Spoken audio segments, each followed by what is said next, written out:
ஒரு காலத்தில் வாசுகி தன் தங்கை ஜரத்காருவை ரிஷி ஜரத்காருவுக்கு திருமணம் செய்து கொடுக்கிறார். இவள் என் தங்கை, தவ வலிமை மிக்கவள்.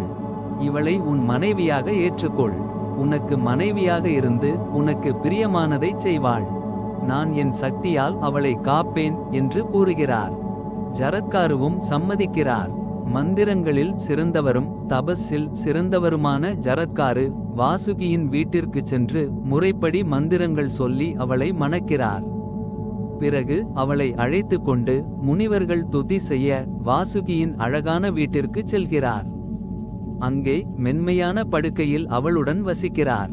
ஒரு நிபந்தனை விதிக்கிறார். நீ எனக்கு பிடிக்காததை செய்யக்கூடாது, பேசக்கூடாது. அப்படி செய்தால் உன்னை விட்டுவிடுவேன்.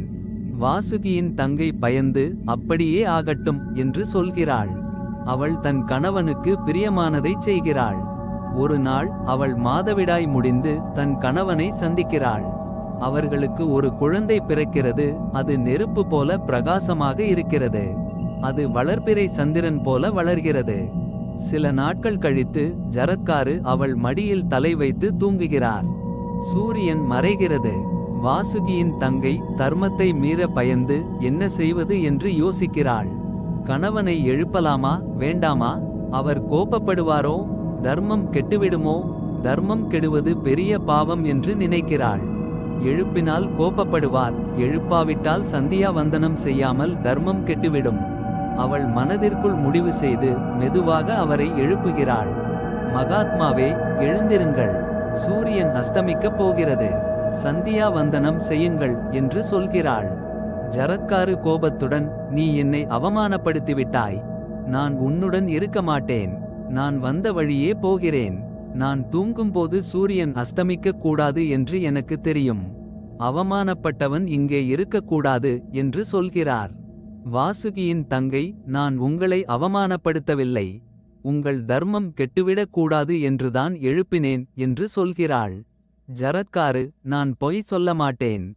நான் போகிறேன். இதுதான் நாம் போட்ட ஒப்பந்தம். நான் சந்தோஷமாக இருந்தேன். உன் சகோதரனிடம் நான் போய்விட்டதாகச் சொல்.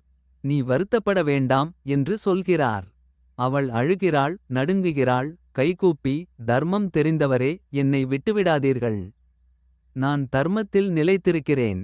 உங்களுக்கு பிரியமானதை செய்கிறேன். என்னை ஏன் விட்டுப் போகிறீர்கள்? என் சகோதரன் என்ன சொல்வான்? என் குலத்திற்கு உங்களிடம் ஒரு குழந்தை வேண்டும். என் குலத்திற்கு நன்மை செய்ய விரும்புகிறேன். என் வயிற்றில் இருக்கும் குழந்தையை விட்டுவிட்டு போகாதீர்கள் என்று கெஞ்சுகிறாள். ஜரத்காரு, உன் வயிற்றில் நெருப்பு போன்ற குழந்தை இருக்கிறது. அவன் சிறந்த தர்மவான், வேதங்களில் சிறந்தவன் என்று சொல்கிறார். பிறகு அவர் தவம் செய்யப் போகிறார்.